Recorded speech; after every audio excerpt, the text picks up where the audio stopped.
Yeti. Ball. Put it this way, I think Sammy Callahan might as well just change his name to Invader I 1. want to know why. Like, he can dodge any question. Like, I'll tell anyone that. You can tell me but I'm going to ask specific questions. Promotional consideration paid for by the following. WrestlingNewsSource.com. All the rest of you yahoos who are out there dilly-dillying, you little wankers, we're actually receiving real wrestling news. This is Rep Screw Rep. Who are you to doubt El Dandy? Because this guy's a serious professional. Rep Screw Rep. Hold 2! Arm bar! Hey, get a nice shot. Brand new. Mr. and Mrs. Hunter Hurst Helmsley. I hate you. I hate you. I hate your hat. I hate your t-shirts. I hate your wristbands. I hate your shoes. I hate your music. I hate the C-Nation. I hate everything that you What's up, everybody? This is for. JP from the Irish Whip. I am here with, I call him a legend, and he started a few legends' careers out. I'm here with Mario Mancini from the WWF. Mario, how are you doing tonight? Good, brother. How are you? It's good to be here. Awesome. Mario, so we all know, like, you started in the WWF when you were, what, 18?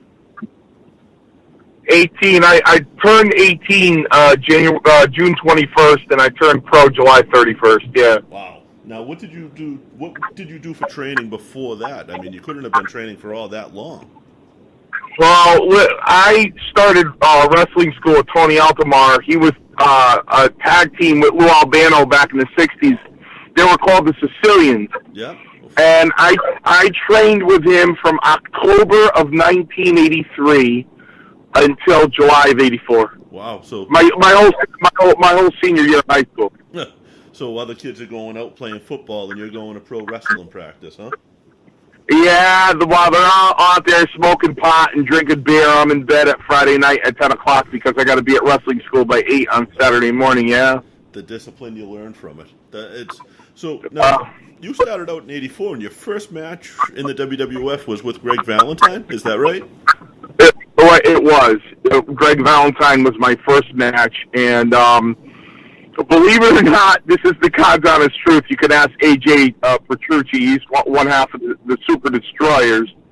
When Tony Altomar trained us, he told us we were sparring. And that when we turned pro, we would really apply this stuff. That's how strong kayfabe was back then. And so I go into the dressing room in Poughkeepsie, and I meet who ended up being my second father for 28 years, Chief Jay Strongbow. And Tony Altomar said, "This is Chief Jay Strongbow. You listen to every single thing he tells you, and you keep your mouth shut." So Strongbow comes up to me, and Altomar's still standing there, and he goes, "Go over and talk to Valentine." And I looked at Strongbow and said, "What the hell am I talking to him for?" I said, "I'm wrestling him." I said, "Is this a title shot?" Because he was the Intercontinental Champion. I go, "Is this a title shot or a non-title shot?" He just glared over at Tony Altomar. And Tony Altomar took me on the side. He goes, "Why don't you just go and talk to Greg Valentine?" And I went, "Yeah, all right." So I went over there, and I introduced myself, and he said, "Listen, I'm going to give you that figure 4. The tighter you keep your legs, the more you're going to hurt yourself. I'm not going to hurt you. You keep them loose, you'll be fine." And it obviously was then I caught on, and I said, "Listen, do I get a comeback? Do I get to do anything?" And he said, "Yeah, after you submit to the figure 4, get off the canvas and come back into the dressing room." And I said, "Okay."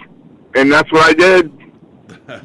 So you would have went in there. You went in there literally ready for a fight at that point. Yeah, I was ready to fight Valentine. Yeah, yep. What a position! Like that has to be a weird spot for you to be in because I'm sure you would watch Valentine on TV. I know I was a big fan of Valentine and when he was teaming up with Beefcake and stuff. So I mean that had to be a weird situation. You show up to work and you think you're gonna have to beat up somebody that you look to, you know? Are you there? Did I lose you? Fuck. Lost him, calling him back. I don't know what the fuck happened.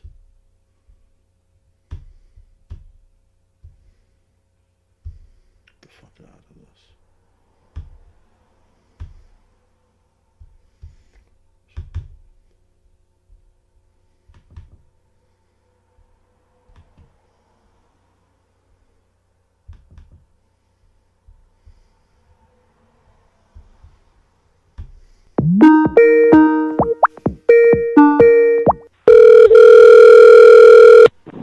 lost you there. I'm going to find a place to pull over so that doesn't happen again. Yep, sorry about that. I was in shock, to say the least, believe it or not. 18, I'm ready and raring to go. And so after I had that conversation with Valentine, like I said, I've done a lot of these podcasts before, and I'm known to be a pretty straight shooter, very outspoken.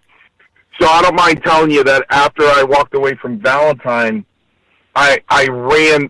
Poughkeepsie had a very long hallway, and can you hear me? Yeah. Yep. All right, Poughkeepsie had a very long hallway to get to the payphone. Payphone, people, not cell phone. Payphone. And I ran all the way down that hallway. I sprinted, and I picked up the payphone, and I called home. And I got my brother Ralph on the phone, who really inspired me to become a pro wrestler. As my other brother paid for me to become a pro wrestler. But I got him on the phone, and I said, Ralph, it's all fake. It's all fake. It's all fake, all of it. Because we were the family. We would fist fight you if you told us pro wrestling was fake. Okay. So I said, Ralph, it's all fake. It's all fake. And he's like, no, don't tell me that. Don't tell me that. And I go, it is. It's all fake. So, yeah, it was an experience. Now, going from that, like growing up believing it was real, going through training even believing it was real, how do you feel with the way it's treated nowadays?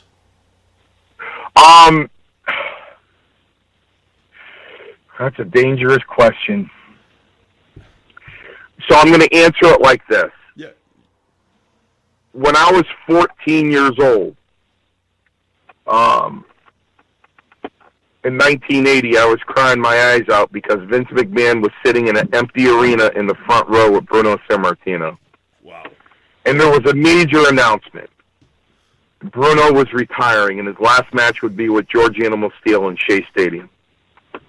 And while kids grew up idolizing Tony Dorsett and Roger Staubach and Reggie Jackson, and,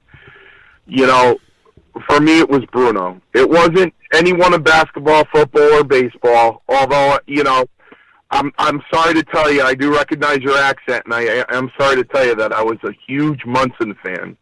But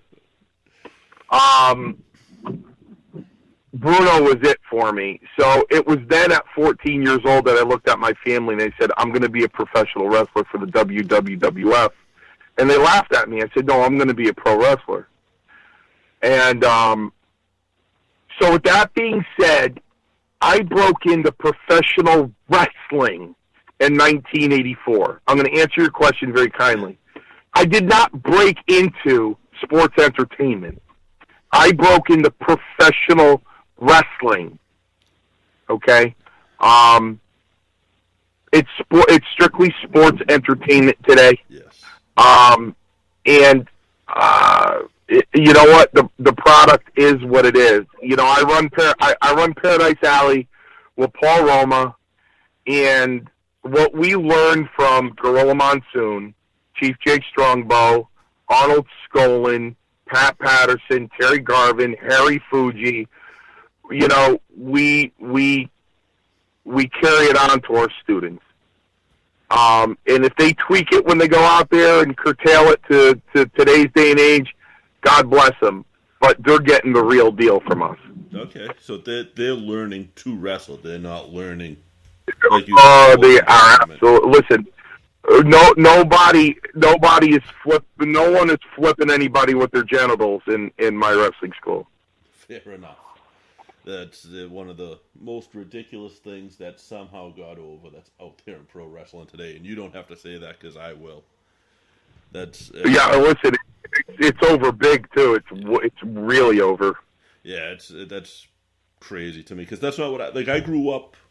I'm 43. I grew up with Hogan and Andre. You know what I mean? So I believed it was real for a good while until the steroid stuff came out, and that was when it all the kayfabe kind of went away. But now you gave a couple of guys their start the same way Valentine gave yours, right?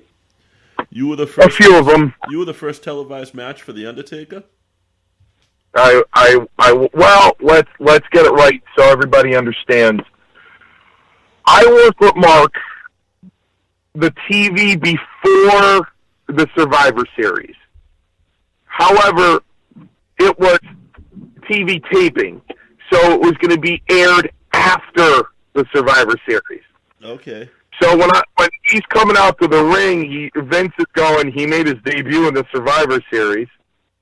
Well, that really was his television debut there, but his very first match was before that on delayed tape with me, yeah. And King Kong Bundy as well, right? Yeah, Chris. I love Chris. Love Chris. Yeah. That's it. Bundy, Demolition twice. Wow. Because their first debut, it was Bill and Randy, who was Rex from the Moondogs. Okay. And Rex actually came up with the gimmick. So in classic Vince McMahon fashion, after a while he got rid of Randy, took the gimmick and brought in Barry, who's a sweetheart of a human being. They both are, Billy and Barry. So I did the debut when they first came out with Randy and Billy, and then when they brought Barry in, I went out there for that debut for Barry and Billy. Big Billy Busek, who I'm sad to find out that he passed away recently, a couple of weeks ago. Hercules Hernandez, that was his debut match. The Hart Foundation, me and SD were their debut match, the Hart Foundation. Really? So, God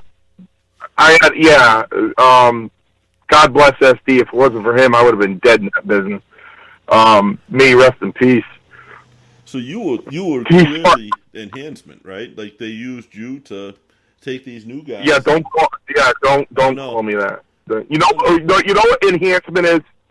You ever watch Seinfeld? Yes. And they're in the diner. Okay. And you got a guy in the background and he's wiping down the counter. Yeah. He's enhancing that scene, right? See, that's an enhancement. I'm a jobber. Really? See, I always thought it was the other way around. I thought jobber was because to me, like in enhancement, you take the guy and you make him better. You enhance the way he is for TV, but jobber, okay. Nah. But you did that for 7-8 years with the WWF? From July of 84 to April 26 of 92. My last match was April 26, 1992 in Huntsville, Alabama against Rick Rude. Real. Wow. Yeah. That's so you didn't just stay in the Northeast. Like I know back then, kind of like the WWF was like a Northeast. It was still. Oh no! I went to California. I went to Ohio. I went everywhere, man. Everywhere. Took everywhere. 7 years, 8 years. Even house, everything. Even house shows. Believe it or not, a lot of house shows. People identify me with TV, but I did. I don't know how many house shows. I can't even count that high. Now, what did you do after? Did you keep wrestling after? Did you hit the independent scene? No. I got out. I had my final argument with Strongbow, and when I saw he couldn't do anything for Mark, his son, who he was there, and he wore American flag spandex, and he would break dance in the ring. Mark Young. Okay. When I saw he couldn't get him booked, I said, "My chief can't get a son booked. What the hell?" Yeah. So I got out. I toured around for a couple of years, and I went to college in '94, and then I went to law school. So. Wow. In '99, I got a phone call from the Godfather, Tony Capone, who's a friend of mine, and he said, "Hey, I want to book you for the Westchester County Center." And I said, "How the hell did you get that?" He said, "Don't worry about it." I go, "You know what? I haven't worked in 7 years, so I really don't want to do it." I said, "Just out of curiosity, who was I working with?" He said, "King Kong Bundy." I said, "When's the date?" So I went in there and I was stiff with Chris, and he gave me a receipt by putting 5 finger marks on my chest. Went in the dressing room and said, "What the hell is wrong with you?" And I said, "I haven't worked in 7 years." But that night was a special night because Bruno was there. Wow. And I got to sit down with him for over an hour because I never could get that time with him in New York. And I just spilled my guts to him and told him everything he meant to me. And when I was done with him, he said, "Mancini, I wish you were my son." And that was a touching moment. You know, I'm fortunate to work through the Connecticut Powerfit Expo, and I got my company, the Mohegan Sun, for a venue. And we did a tribute to Bruno Sammartino there on April 21st. And let me tell you something, I cried like a baby. I cried like a baby when I heard he died. I cried like a baby that night watching the tribute on the screen. You know, everybody's looking at me too. Everybody's looking at me. They don't dare come up to me, you know what I mean? Right. So, you know, Bruno was everything. He was everything to me, you know. Incredible. I mean, to anybody that grew up watching wrestling from the 80s earlier, you grew up on Bruno. And well, yeah. It's such a legend. So it's incredible that you got to be able to have that moment with him, that, you know, an hour or so to sit down and talk to him.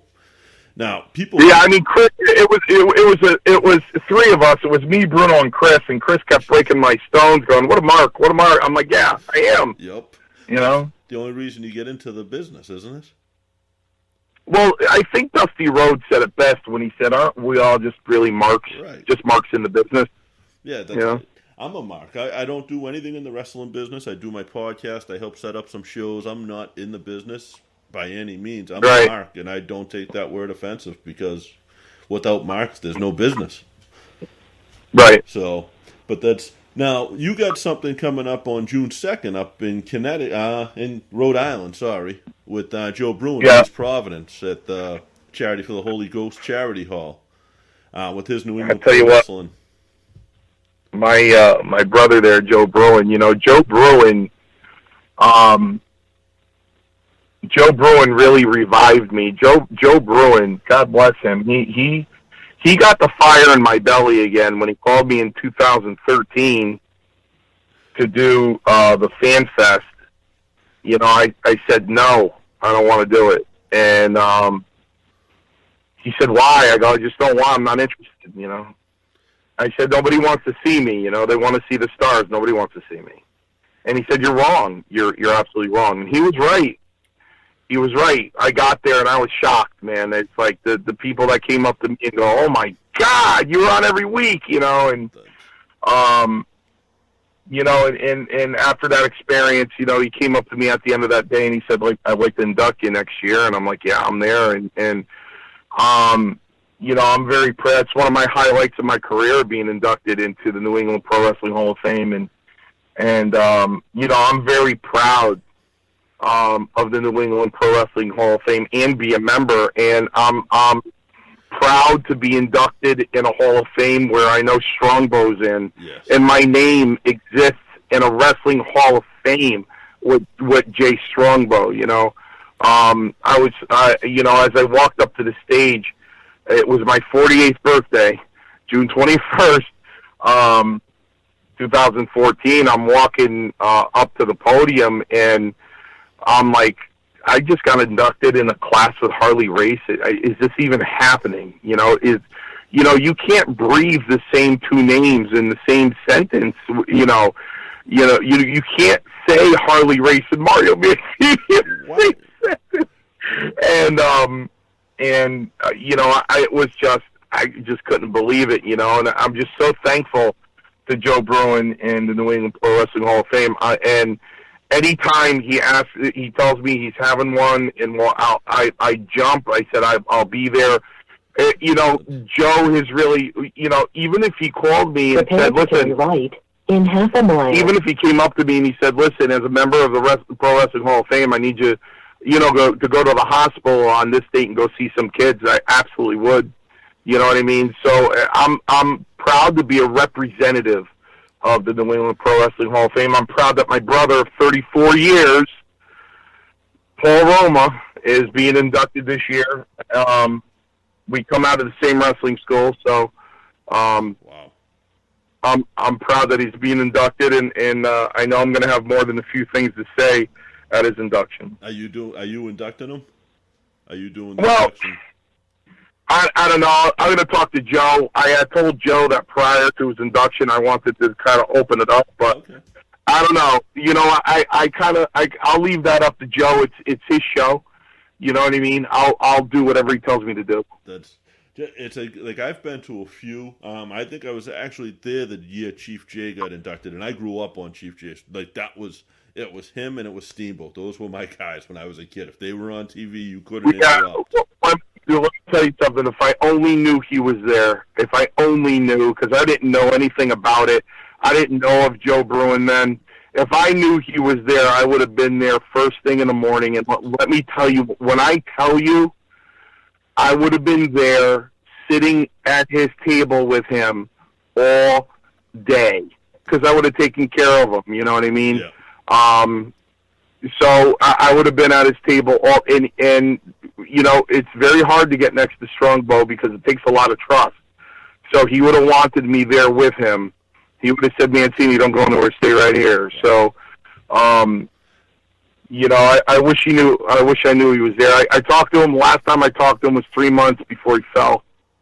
But after he fell, I didn't get a chance to talk to him after that, and he passed away. Sorry. I am sorry, man. That's, like I said, if he was on TV when I was a kid, you couldn't interrupt. I would be doing the little war dance with him. And oh, let me tell you something. We were in Johnstown, PA, and you know, I was working with Mike Sharp, and I was starting to make a comeback, and I started shaking my leg coming up, and I did a little half circle, and I gave him a knee lift, and I got in the back, and Strongbow goes, you think that's funny? I said, Chief, I love you. It was a tribute to you. He goes, you ever do that again, ever, you'll never lace your boots for the rest of your life. I said, I'm sorry, Chief. Wow. Yeah. You was taking the gimmick, huh? Yeah, man. You know, listen, I you know, he was like my second dad. I got a lot of way. I got away with a lot of stuff because of Strongbow. No, he protected me. Now, back then, were you guys flying from show to show when you were going to like Alabama and stuff, or were you doing the drives? Well, that's a really good question. Now that I'm hooked up with Dan Jenkins of the Connecticut Powerfit Expo, he just told me last week that he wants to go to South Carolina and St. Louis. And it's funny he'd say St. Louis because my first 6 months in the business, me, AJ Petrucci, Dave Barbie, and Seth Cohen, we were told that we're going to St. Louis for TV taping, and we were looking for plane tickets, and they said, no, you drive. Oh. So we drove 19 hours to St. Louis. You know, it was about after 2 years, I started going to California and Tennessee and Texas, and, you know, so I got plane tickets all the time. But the first 2 years, I mean, we drove to Buffalo, we drove to Canada, you know, we drove to St. Louis. You know, that Johnstown, PA shot, that was 412 miles one way, you know, so we drove the first 2 years, and then after that, you know, after paying your dues, you know, you just get treated like the boys, like anybody else, you know. Yeah, but we definitely told the guys in the wrestling school, listen, if we do a shot in St. Louis, you're all driving. Oh, I'm sure. So you were in the car with your trainer to St. Louis, so I'm sure you did most of the driving on that one, huh?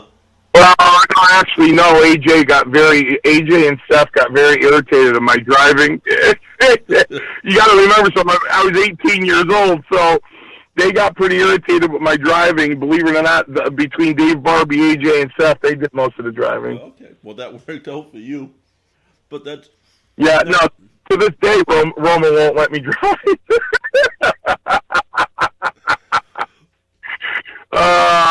It's a good thing Rhode Island's not too far from Connecticut, huh? Yeah, no, listen, we jump in the car once a year and we go down to our buddy Brian Costello there, IAW in Indiana at the Cubs AAA affiliate there in Four Winds Field in South Bend. Wow. That's July 28th. We jump in the car and we grab two of our students and Roma and I, we go down, we do 14 hours. But that's doing the driving like that. You do a lot more bonding. You get more stories. You don't hear of too many stories coming out of airplanes, and they usually don't end. Oh yeah. But well, they were lucky with me and Roma in the car. They're lucky if all we do is tell stories. We do a lot more in that car than that. But there's no way I could. We do a lot of screwed up things, man. Like a shock factor in the car, the guys flip out. But that's the thing is wrestling is whatever's said in the car stays in the car. Yeah. So I'm going to leave that in the car. Yeah, absolutely. But the students know they're in for something. Well, yeah, I'm famous for something in the car, and I think you could figure it out when I say it. Roma won't tell any of the new guys about it at all, and he'll be driving. I'll be in the back seat with a guy, and he'll go, Mancini, how's the jackhammer? I go, oh, the jackhammer, and then all of a sudden the guy's screaming in the back seat, put it away, put it away, put it away.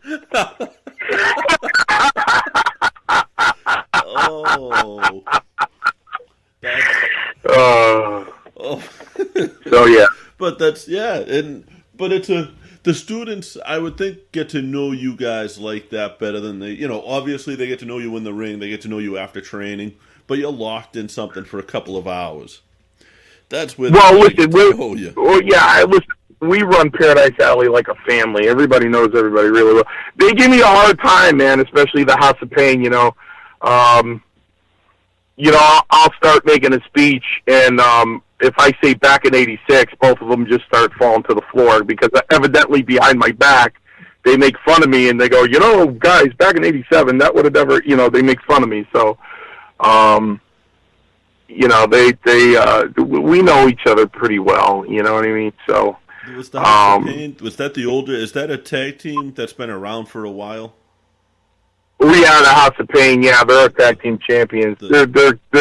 You know what? What's important to us in our organization, not that, of course, you're a good worker in the ring, but what's more important is that you're a good human being. Okay. And both those guys, Nick and Hakeem, they're both good human beings, man. That's what all of our guys are. And if you're not, you're booted. You know what I mean? Yeah, I have a lot of, like, for example, Roma I know for 34 years. He's a partner. Perez, I've known Perez for 30 years. He's a partner. Big Steve Tracy, who's the closest friend I have in my life, I've known for 31 years.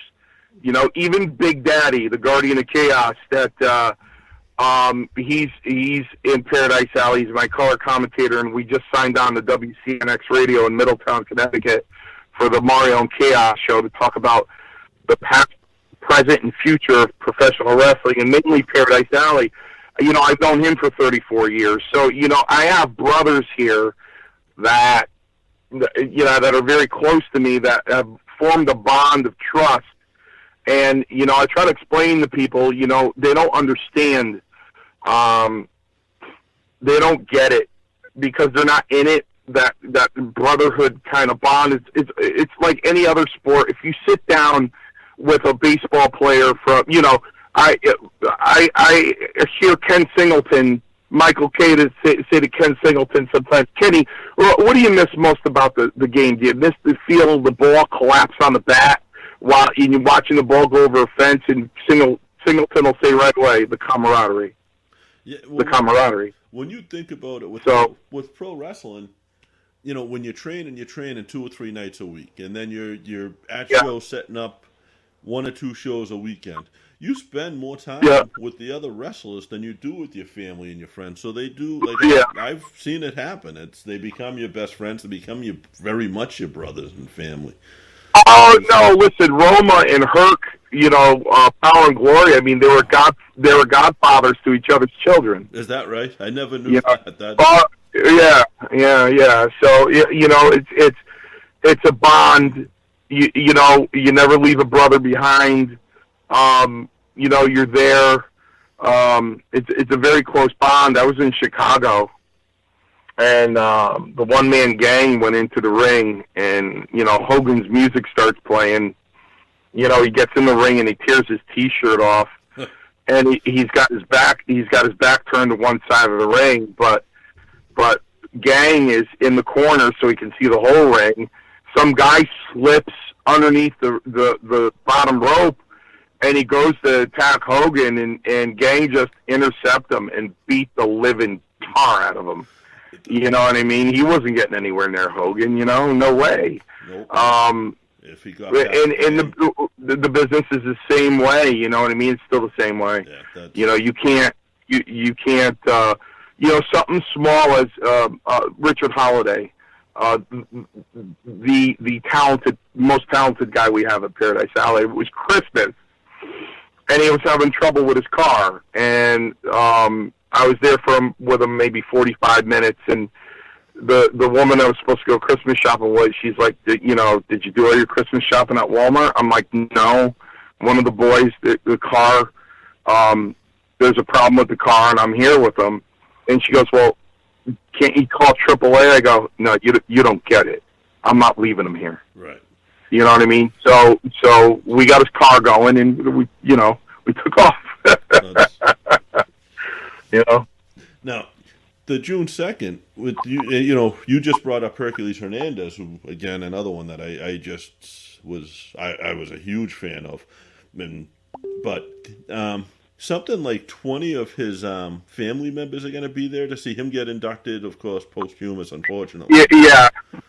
A bunch of the apparently Joe was saying a bunch of his family is coming in for this, that just shows you what this means. Yeah, they are coming in for it. So, and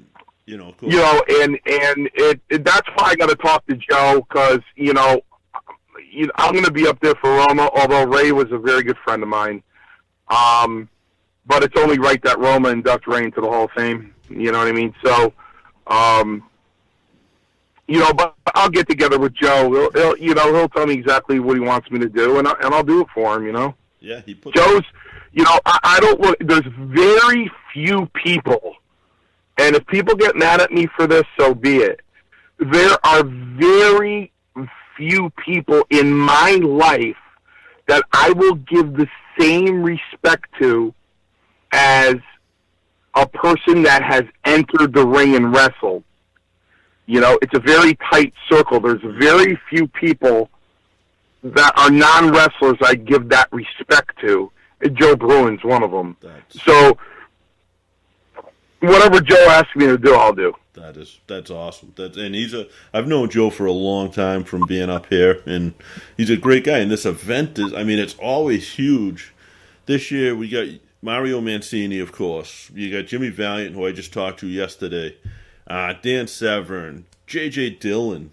There's just so many, Paul Roma, like you said, one of the four horsemen, for crying out loud, right? So you got J.J. Dillon there too. He's got Al Snow. There's just so much, and it's $10 to get in the door. Like, what beats that? For $10, you can go in and have a conversation with guys like you, who you traveling every week. So there's just so much you can do in there for that $10. So many people you can go shake their hands and meet. Absolutely, absolutely. And then you got a lot of the newer guys in there, or not newer, but newer. You got guys from up this way like Bo Douglas and Brian Fury getting inducted this year. Hey, listen, I got inducted with a ton of independent pro wrestlers in 2014. Let me tell you something. That independent pro wrestling is the grassroots of this business. You'll never find more love for the business than independent pro wrestling, because these guys go in there, and let's face it, as I tell my students, every night when you enter this ring, you're risking your life. Okay? And they go in there and risk their life every night for next to nothing. And a lot of them, if you looked at them and said, I can't pay you, they'll say, that's okay, can I work anyway? I mean, that's independent pro wrestling, man. And I tip my hat to the independent pro wrestling. I'm an owner of an independent pro wrestling company now. Although, we like to say that we sat and watched Vince McMahon for 8 years, and we try to model our company after his, as far as running it. And if you talk to a lot of people that work for our company, they inbox me and go, gee, when can I work for you guys again? Because that's the way we run it. There's no egos. Nobody's got their thumb on you. Nobody's bossing anybody around. And, we're all very professional, very polite, and very, very nice to everyone.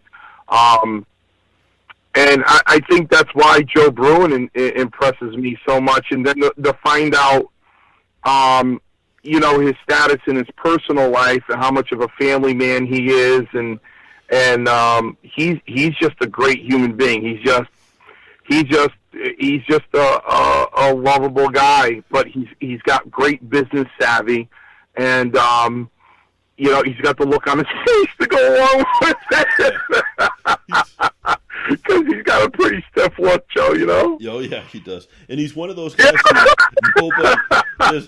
there's nobody that can say a bad word about Joe Bruin. I haven't heard it yet. And, I've known Joe for a while, and he's always been really good to me. Like I said, he's the best. I've known he is absolutely. I feel as if he revived me. He put a fire underneath me again. Listen, if Bruin didn't do what he did, I don't even think I'd have Paradise Alley open. You know what I mean? I don't think I would have had that hunger to do that. Being inducted to that Hall of Fame was very major to me. It was huge. I think he's had that effect on a few people too. Talking to him about did he ever tell you the story on how he found Jameson? He got Jameson to show up at the Hall of Fame? No. He found out his real name, found out where he worked, and then called that place until he agreed to do it. That's Bruin. He called me in 2014 because one of my closest guys in wrestling too is Jose Luis Rivera, right? I could have had a bad day. I could have been injured, anything. I could have been sick. Once I got in the dressing room with him, he made me laugh until I cried. I mean, I love Jose Luis Rivera. So Joe gets a hold of me, and he's like, Mario, he won't come. I go, yeah? He's coming. Wait, I'll get right back to you. And I got on with Jose, and I said, listen, man, you're coming. How can you do this to me? I haven't seen you in years. How can you do this to me? And then I got a hold of Brewer, and I go, he's coming. Well, you said too, like, even for someone like you get to see guys you don't see all the time. Listen, I told this story last week. It's pathetic. The story I'm going to tell you is pathetic. And you can ask Joe Bruin to his face. He'll say, you know what? Mario's not lying to you. It was pathetic because it was like I lost my marbles for a second because it was after the Hall of Fame, and he had a VIP dinner Friday night, right? So I'm with all the boys, sitting with Tony Atlas at dinner, another one of my brothers. VIP dinner Friday night. We're laughing, we're telling stories. Then the Fan Fest the next day. I'm seeing everybody, Bully Busick, then the Hall of Fame that night. Sunday morning we're by the exit doors of the hotel, and I just looked at Bruin in a stupor, and I said, Joe, we got to go to the next town now. Now we got to go to the next town. And he just looked at me, and he said, I'm so sorry, Mario. There's not another town, man. There's you got to go home. I said, I want to go to another town, though, Joe. He goes, there's no other town, So. Yeah, Joe it's once a year with this, and once in a while. He used to run an other regular pro wrestling show, an event that was part of like a street fest in Rhode Island. I don't think he does that anymore. I don't know if the street fest still runs or not, but. No, but I'll tell you what Joe Bruin gets. Joe Bruin gets VIP tickets to every one of my shows that he wants to come to. He was at the Mohegan Sun on April 21st. He'll be at the Mohegan Sun on 8/18, and he'll be at Twin Rivers Casino on 10/27. Man, August 18th is my birthday, so you're going to have a great show in honor of me, I hope. Oh, that's good. That's good news because, we did that show at Mohegan, and then Twin Rivers got a hold of Connecticut Powerfoot Expo and said, where's our wrestling show? Huh. So, and we really stacked the card. Joe's going to be happy because on August 18th we have Hacksaw Jim Duggan coming in. Nice. And we have Matt Stryker coming in. Oh. So, Joe will be happy about that. He'll have fun saying hello to those guys. Yeah, that's Hacksaw is hysterical. I've gone to his stand-up show that he was touring with for a little while. And well, I hope he is. Because I had a Hawk stuff in order to pay him. So I hope he is. I'm sure. Don't worry, Joe. I didn't hawk my Hall of Fame plaque, buddy. Don't worry. So now June 2nd. But we get the June 2nd, the Holy Ghost Charity Hall in East Providence, Rhode Island, guys. Like I said, $10 to get in, autographs and merch. You can pick that stuff up as you're in there, or you can buy it in advance. It's allaccessentertainment.com, and that's access with 2 X's instead of C's. And you can see the list of people that's there, but I mean, it's everybody. Everybody's there. I can't list them all here, but everybody. Anyone you grew up watching, anybody that's been out there in the past 30 years is there. It's incredible. And Joe does this every year, and every year there's a couple of surprises. So I think the last time I went, Bob Backlund just happened to walk through the door during the induction. And just came in unannounced and came in, sat down, and watched it. It was nuts. So you guys gotta be there, man. Go see Mario. It's a fun time.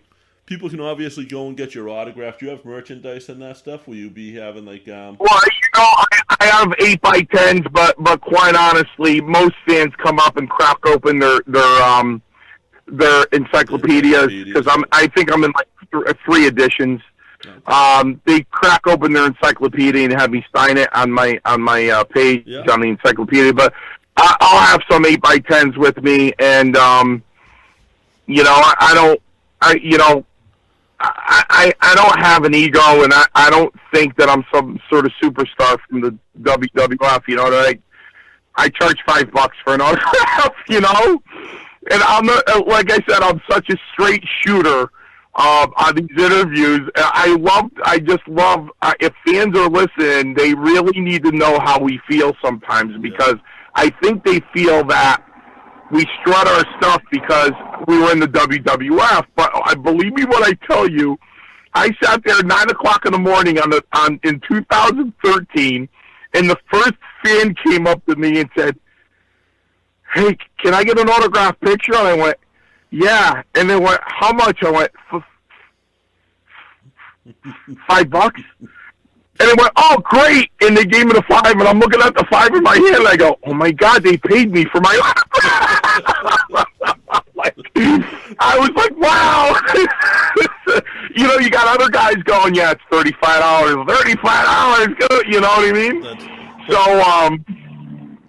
It's just, I believe that there's a pecking order.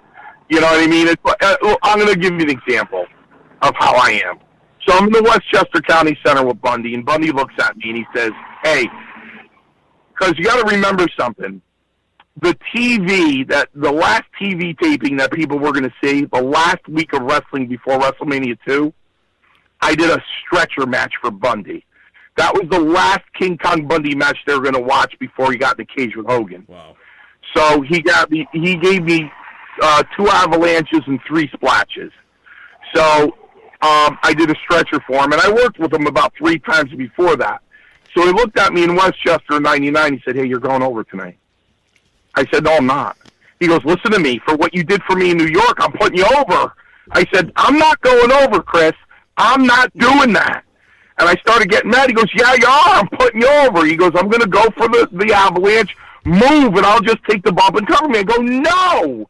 And he goes, "Why?" I go, "Because Mario Mancini does not go over on King Kong Bundy.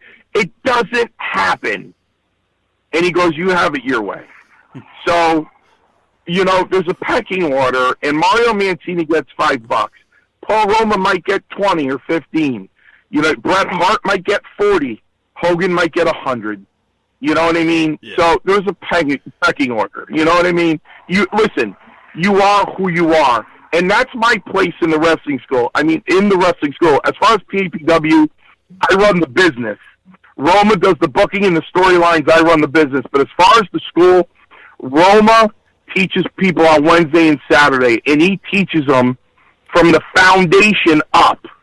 I teach them the foundation. So what's that mean? Well, Mario, how come we can't go with Roma? Because right away we're going to start out with you. I go, because I was one of the best damn jobbers that ever existed in the business. If you look online, I'm in the top 10 on various different websites. So who's the best guy to teach you how to take a bump than me? You're in the so you're going to learn how to take bumps, hit the ropes, hit the buckles. You'll be released to Roma, and he'll teach you the rest. You're in the top 10 jobbers on the on WWE.com. I don't know if you realize that or not. No, I don't. You know what, then?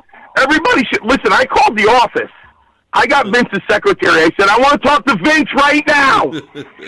She said, who's this? I said, Mario Mancini, 84-92. I want him on the phone now. Hold on.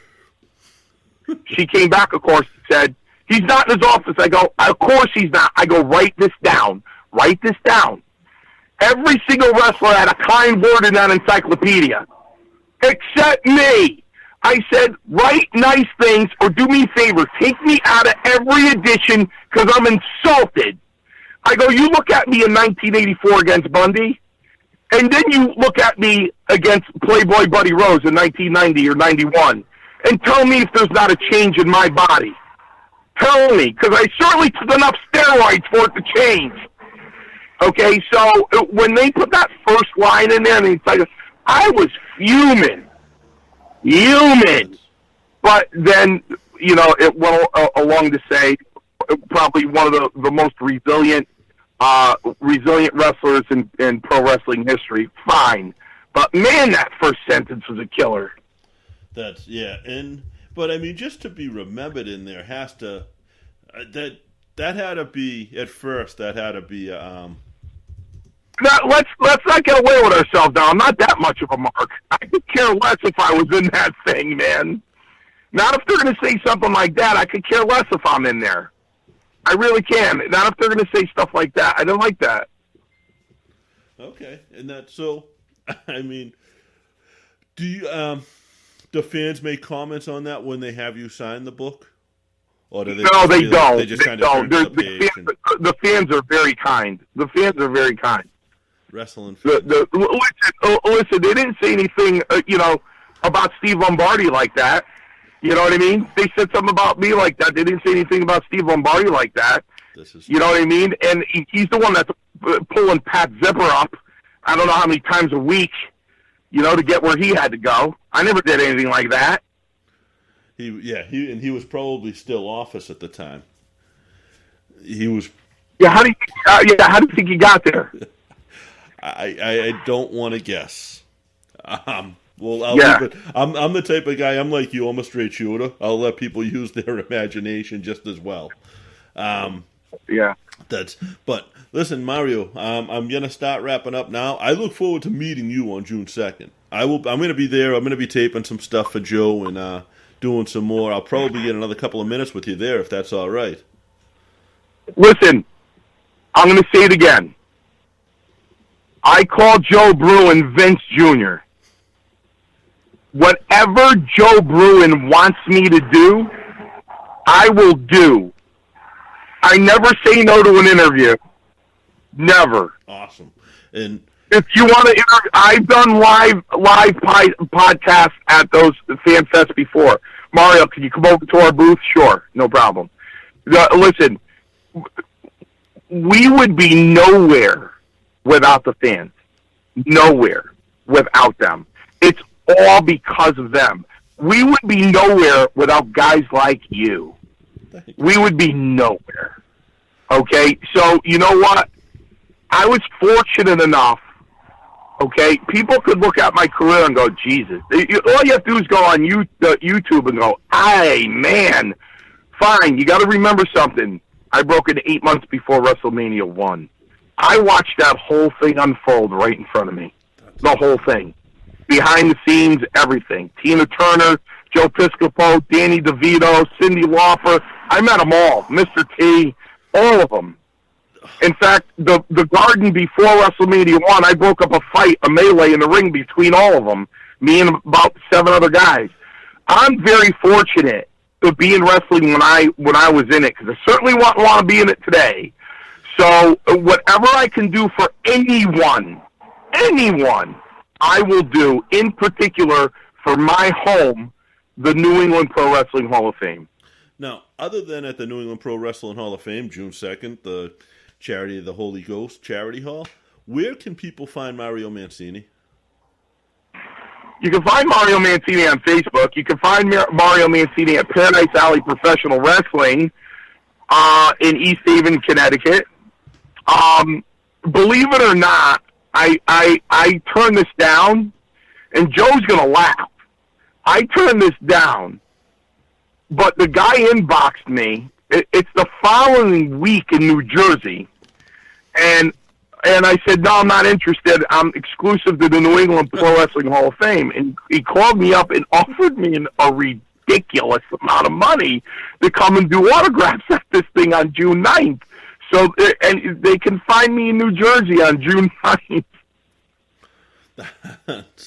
You know, you got to know when they have that number in mind that when this guy says no to me, I'm going to throw this at him. And that should tell you what you need. Because without fans, there's no professional wrestling. But without a guy to do the job, there's no stars in pro wrestling. The funny thing is if Joe Bruin called me up and said, listen, I'm having a big party at my house, and I told him the grill master was going to be Mario Mancini, I'd say, Joe, make sure you give me enough advance notice so I know I don't have my daughter that weekend. I'll come up and grill out for you guys. You know what I mean? I would do it, So to offer me that kind of money was ridiculous. My friend, but then again, I wouldn't have gone. I had no interest in going. But, man, Mario, thank you. From the bottom of my heart, I appreciate that you guys take your time, to do stuff like this, to do a little podcast like mine. TheIrishWhipPodcast.com. I'll have this up on YouTube and iTunes in a couple of hours. I'd really appreciate that you take the time out of your day for this stuff. I know, you're busy, you're running your own business with the Paradise Alley, sorry. But thank you. I mean that sincerely, and I look forward to meeting you on the next. I look forward to meeting you too. And wait, isn't it a Saturday? It's a Saturday. Yeah, I corrected myself after.